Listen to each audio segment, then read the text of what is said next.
Hi all of class 9. Now to continue the process of animal food production, poultry farming, how we manage and get care of the poultry birds for their high egg and meat production. And it takes a revolutionary step during 1970s, and therefore it is called Silver Revolution. Now let's see. Here, the care and management of poultry birds, which takes a revolutionary step, and it is called Silver Revolution. There are several steps to take over. One is variety improvement. That means the different breeds of birds, the indigenous breeds, जो भारत के नस्ल हैं, मुर्गे मुर्गियाँ, उनके साथ विदेशी Indian, it is a cross breeding between Indian and exotic foreign breeds for getting improved breeds, और उससे नए अच्छे नस्ल पैदा करना for egg as well as meat production, अंडे और मांस प्रोडक्शन के लिए. तो उसमें से कुछ हाइब्रिड जो बनाए गए हैं, लेट्स सी हियर. HH260 ये एक हाइब्रिड है. B77, IBL80. Okay, now see here how the variety improvement takes place. It is the quantity and quality of chicks should be improved, and low maintenance required.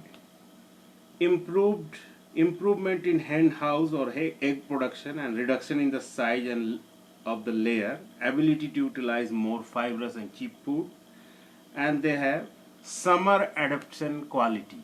So these are some of the qualities required for variety improvement. Now, what things we have to provide the poultry birds? Housing, shelter and feed. These are very important. The layers means जो अंडे देने वाले, layers अंडे देने वाले जो मुर्गियां हैं, उनको they has two distinct phases in their life. उनके जीवन में दो अवस्थाएं आती है. वन इज ग्रोइंग पीरियड, जिसमें वे फलते फूलते हैं, ग्रो करते हैं, बॉडी ग्रो करता है उनका, बढ़ते हैं. और दूसरा फेज लेइंग पीरियड, जब वे अंडे देने लायक होते हैं. तो ये दोनों फेज को हम लोग देखेंगे. द ग्रोवर्स, उसको ग्रोवर्स कहते हैं, जिस समय वो बढ़ते हैं, ग्रो करते हैं. ग्रोवर्स रिक्वायर्ड इनफ स्पेस, उनको अच्छी जगह चाहिए. फीड इज गिवन, उनका जो खाना है restricted and calculated manner.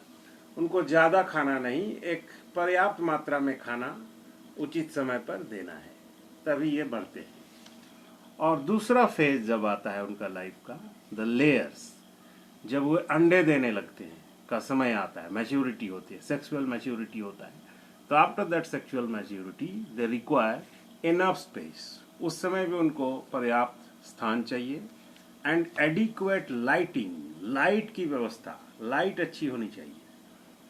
Light intensity and duration has favourable effect on laying output of the hen. तो एक मुर्गी कितना अंडा दे सकती है, इस पे लाइट और उसके समय बहुत ही बड़ा कारगर फैक्टर होता है, कारगर लक्षण होते हैं उसके लिए. विटामिन्स, मिनरल्स और माइक्रोन्यूट्राइंट्स, ये खाने में उनको ज़्यादा फायदा करते हैं. Influence the hatchability of eggs, अंडे देने में सहायता करते हैं, इसलिए उनके खाने पीने को भी ध्यान रखना चाहिए. साथ ही जो ब्रॉयलर्स हैं, यानी जो मांस उत्पादन करते हैं, the broilers should provided condition to be favourable for fast growth. इनको जल्दी बढ़ने के लिए अवस्थाएं देनी होगी. एंड लो मोर्टालिटी, जिससे पक्षी ज़्यादा मरे नहीं, ज़्यादा दिन तक स्वस्थ रहे.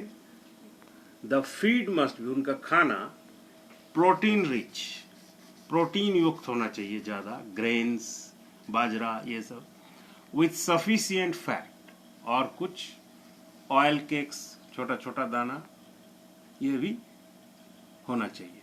And also the contents of vitamin A and के आर केप्ट हाई. ये दोनों विटामिन उनके खाने में ज़्यादा फायदा करते हैं.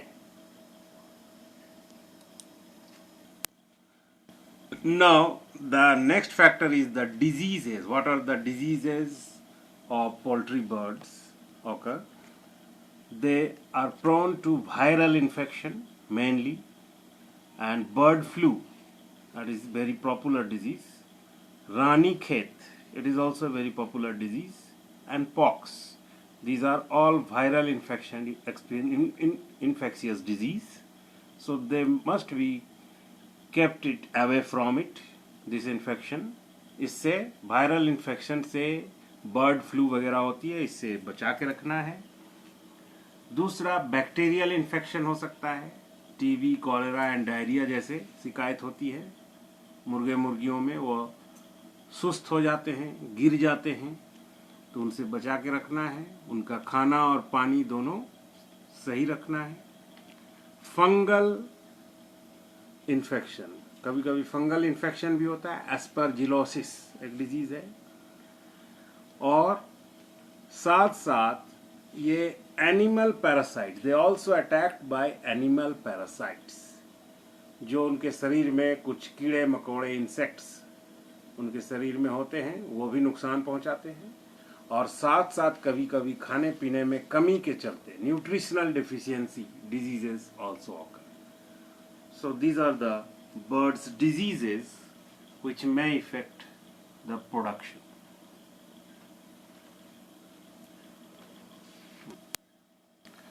Now, this is all about the poultry birds.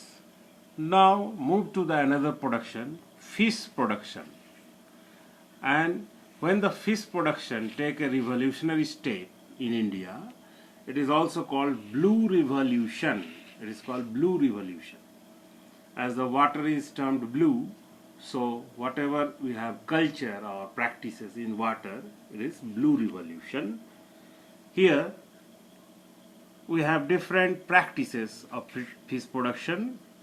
Pisciculture, the fisheries, capture fisheries, which preservation, its exploitation and utilization of various types of fishes, prawns, lobsters, crabs, oysters and other mollusks. So these are the all things we have to practice in fisheries. And on the basis of the capture and product we get from fisheries, it is fin fishery. One is the fin fishery and the other is shell fishery. Fin fishery, it refers to the management and capture and exploitation of bony and cartilaginous fishes. इस practice में मछलियों का उत्पादन, जो हड्डियों वाले मछली होते हैं या बिना हड्डी के, ये सारे मछलियों का उत्पादन होता है. और सेल फिश उन मछलियों या कुछ कीड़े भी होते हैं, इंसेक्ट्स ग्रुप में आते हैं, जैसे प्राउन हो गया, लॉबस्टर, मोलास्क है, क्रैब्स है, इन सब का भी जो है पालन पोषण किया जाता है, जिससे एनिमल फूड बहुत से लोग इसको खाते हैं. Now, based on the mode of obtaining the fish, there is also of two types: capture fishery and culture fishery. Culture fishery is the aquaculture or the pisciculture, and capture fishery is another type of fishery. It will be discussed further. And another mode is based on the water resources, type of water. The culture is of different. Marine culture or marine fishery, that is related to sea and ocean.